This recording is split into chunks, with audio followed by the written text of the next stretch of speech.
Good morning. Or I guess I should say good afternoon. Yeah, poked around in the morning again. Late start as usual, but that's all right. I think this can be our last day in North Carolina. Certainly has been green, that's for sure.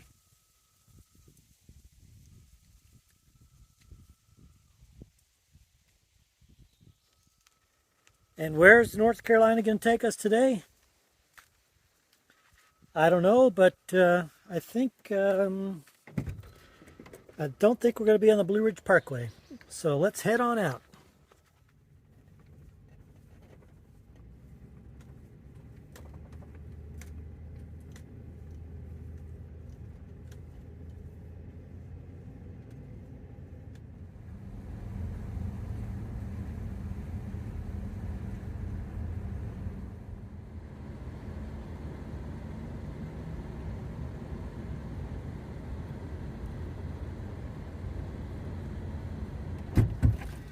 We made it to our next stop, or our first stop of the day. Let's go take a look at Mast General Store.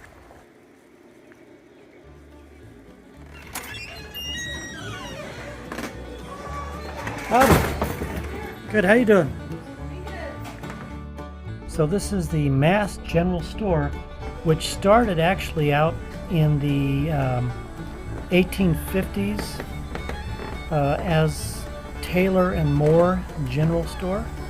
Henry Taylor started the store, and then he took on a partner named Moore right before the Civil War, and the store was named Taylor and Moore for much of the 1800s until 1897, when Taylor sold half of his interest in the store to William Wellington Mast, another pioneer family member in the community.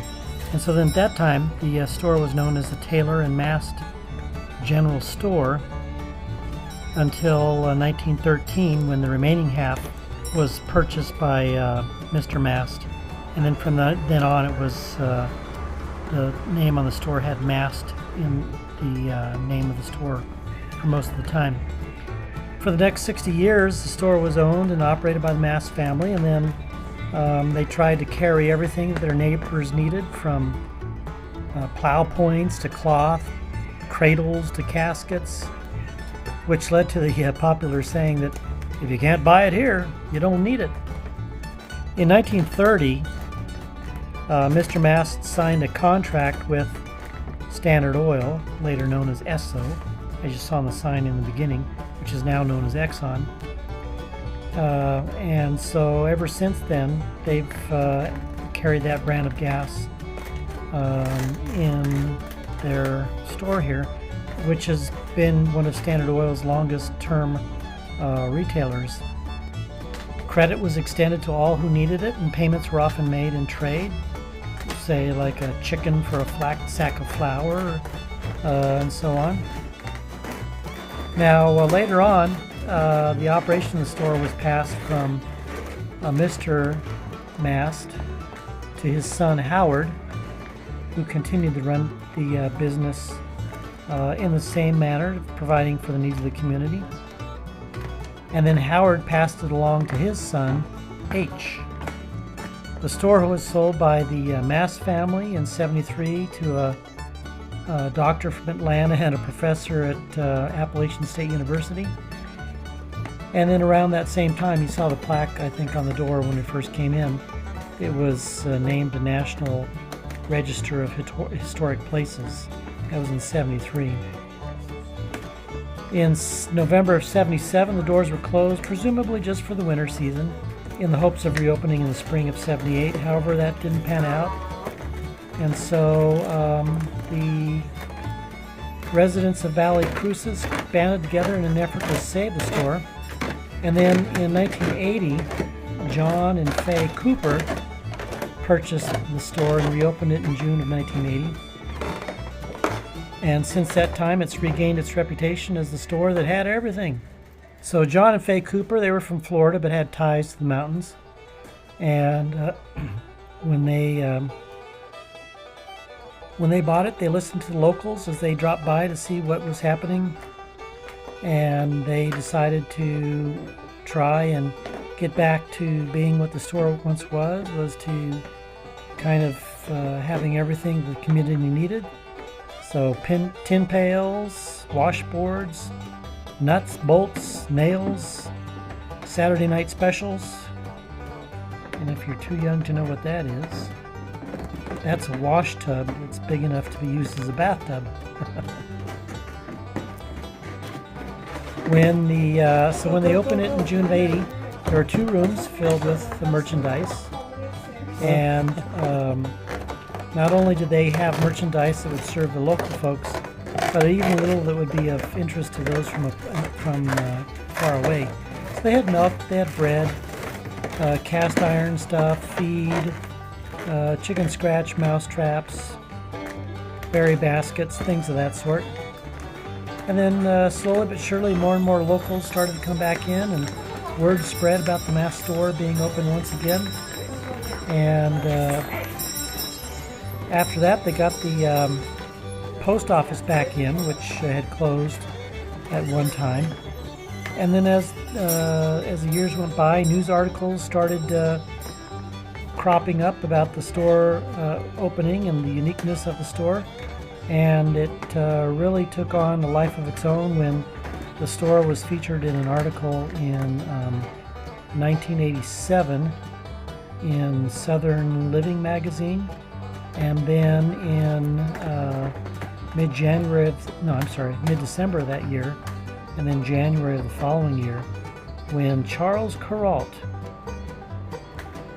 started his column with, "Where should I send you to know the soul of the South? I think I'll send you to the Mast General Store."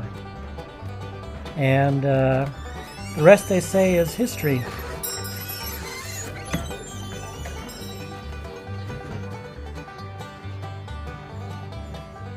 Just have it right there. There you go. So that was it. The Mast General Store. Hope you liked it. And certainly lots of stuff to see here in North Carolina. But I think we still got one more thing to see before we head on out into Virginia. So let's go.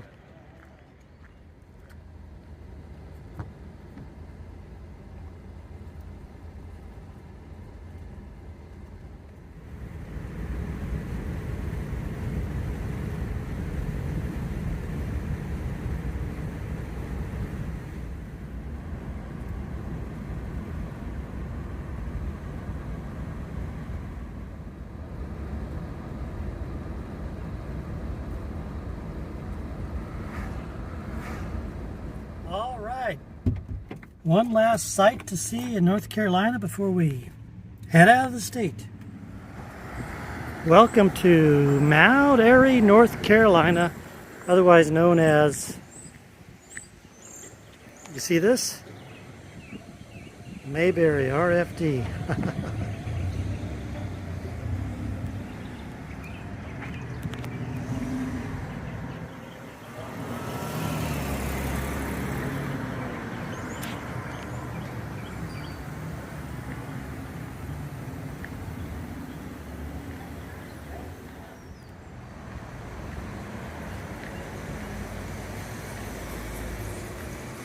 Now, of course, Mayberry was a fictional city, but it was patterned after the town of Mount Airy, North Carolina here. Some of these sites might look a little familiar when they would show things like this. Here's Andy's old police car.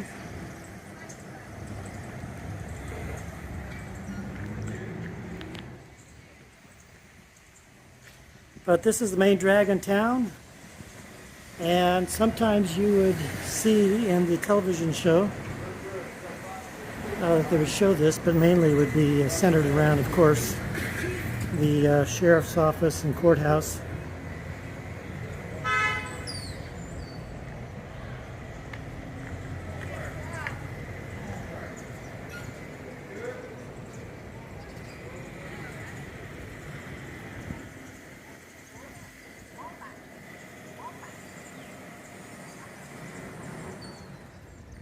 Speaking of which, why don't we go down and take a look at the sheriff's office.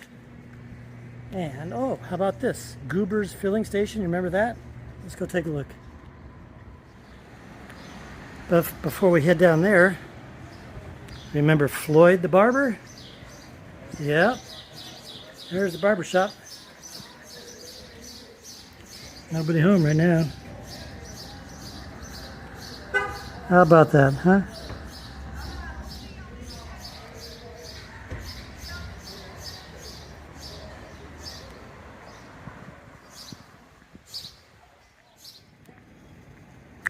And here it is, Wally's service station. And you know the cast of characters that hang around here. Goober worked here, and so did who else? Became his own show. That's right, Gomer Pyle.